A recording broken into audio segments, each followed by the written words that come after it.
Bonjour et bienvenue, c'est Bertrand de la Fondation Magister, l'école des héros du monde réel. Quand je parle d'optimisme dans ma vidéo, je ne parle pas simplement d'optimisme dans le sens un peu niais de la personne gentille qui pense que tout va bien aller, qui essaye de voir le bon côté des choses qui se passent, qui essaye de se rassurer parce qu'au fond elle a peur, etc. Ça pour moi, c'est plutôt être positif qu'être optimiste. Pourquoi ?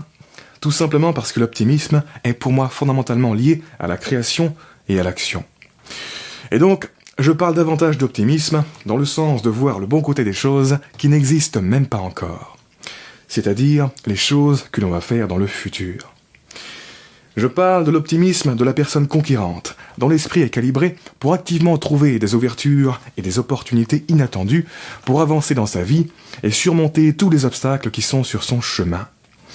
L'optimisme de la personne audacieuse, qui n'a pas peur de viser plus grand qu'elle-même, qui n'a pas peur de viser une cible se situant à des années et des années dans le futur par rapport à sa position actuelle. L'optimisme de la personne téméraire qui n'attend pas d'être à la hauteur, qui n'attend pas de permission, qui n'attend pas d'avoir un diplôme ou un statut social pour se donner le droit d'ouvrir des portes dans la réalité. L'optimisme de la personne visionnaire, qui voit loin et qui comprend qu'en alignant ses actions et ses comportements à travers le temps, et en ne lâchant rien, elle pourra révolutionner son propre futur. L'optimisme de la personne entreprenante, qui ne perçoit pas les problèmes à éviter, mais les situations à résoudre. Qui avance en présupposant qu'elle va trouver une solution, même quand il s'agit d'un problème encore complètement inconnu pour l'humanité. L'optimisme de la personne pragmatique, dont l'esprit fait abstraction du négatif parce que ça ne ferait qu'entraver sa progression. L'optimisme de la personne instoppable, qui va tout mettre en œuvre pour avancer, qui va épuiser toutes les options possibles pour lever les obstacles qui sont sur son chemin.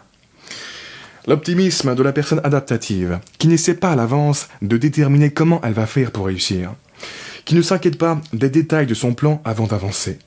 Parce qu'elle sait que les détails vont justement se dessiner en avançant. L'optimisme de la personne adaptative qui s'adapte aux circonstances autant qu'elle adapte les circonstances à sa vision globale. L'optimisme de la personne adaptative qui tente une approche et qui change d'approche si elle se plante et que ça ne marche pas. Et qui répète ce processus jusqu'à ce qu'elle apprenne de ses erreurs comment s'y prendre. L'optimisme de la personne patiente qui ne se ferme pas, qui reste ouverte et à l'affût, même quand c'est la misère pour elle et qu'elle enchaîne échec sur échec. L'optimisme de la personne patiente qui fait de son mieux pour avancer dans la vie, construire le fond d'opération de son existence et ajuster sa trajectoire à mesure qu'elle accumule de l'expérience. L'optimisme de la personne stratège qui choisit responsablement ses actions et ses comportements dans le présent pour préparer son succès futur.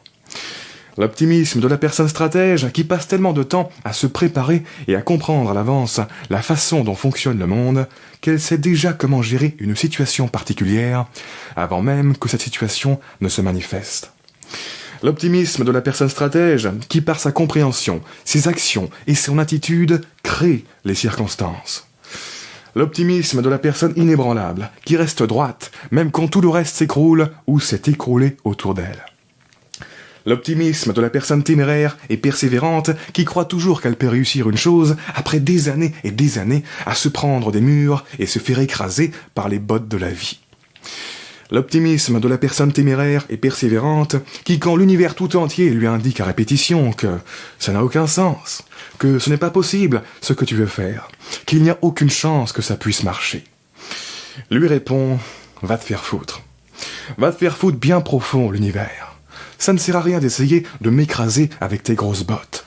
Tu ferais mieux de te les carrer dans le cul, parce que là, tu perds ton temps. Aucun sens ce que je fais, aucune chance que ça puisse marcher, mais va te faire foutre. Je vais les créer, ces putains de chances et ce sens qui n'existe pas. Ça va peut-être être long, ouais, mais je vais les créer. Et si tu me bloques le chemin que j'essaie de prendre l'univers, eh bien j'en créerai un autre. Peu importe comment, peu importe quoi, au bout du compte, le chemin que tu me forces à prendre n'a pas d'importance. Car dans ma tête, j'avance toujours exactement sur la même route. La route de la victoire. Et peu importe si cette route a une fin ou pas, ce qui compte, c'est que l'arpenter fait de moi un battant. Et donc, pour moi, cette attitude, c'est l'une des plus grandes choses que l'on peut faire en tant qu'être humain. On peut se rendre compte que l'on va mourir, que peu importe ce qu'on fait, un jour, on n'aura plus aucun souvenir de tout ce qu'on a fait. Tout le monde aura oublié. Et donc, on peut se rendre compte que quelque part, ça ne sert à rien de braver la difficulté et de se casser le cul à faire des choses de sa vie. On peut se rendre compte que la vie n'a pas vraiment de but en elle-même, et qu'au final, on n'est que des petites crottes dans l'univers. Que pour nous, la vie peut se terminer d'un instant à l'autre sur un accident à la con, comme une mauvaise blague. Et donc, ce qui est grand à propos de nous autres êtres humains, c'est que malgré tout ça, on peut s'en battre les steaks et quand même aller de l'avant. On peut décider de ne pas se laisser aller, et de combler cette absence de sens, par nos choix, par nos actions, par notre manière d'être. Bref, au sens fonctionnel, c'est principalement tout ça être optimiste pour moi. Ce n'est pas chercher le bon dans la vie comme un petit enfant qui cherche sa maman, c'est définir le bon et le faire exister soi-même. Ce n'est pas attendre de la réalité qu'elle ait du sens, c'est lui donner le sens qu'on aimerait qu'elle ait. C'est manufacturer soi-même tellement de sens que le monde n'a plus besoin d'en avoir.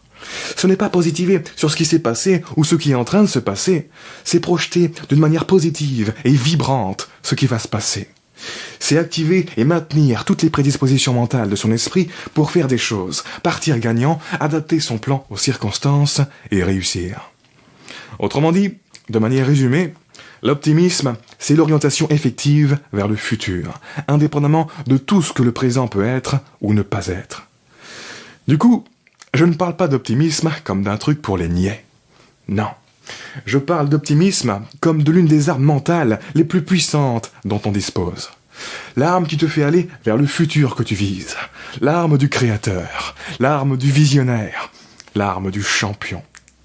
Et on en reparle davantage bientôt. Sur ce, merci de m'avoir écouté. Je vous invite à vous abonner si ce n'est pas déjà fait. Et je vous dis à très bientôt pour la prochaine vidéo. Ciao.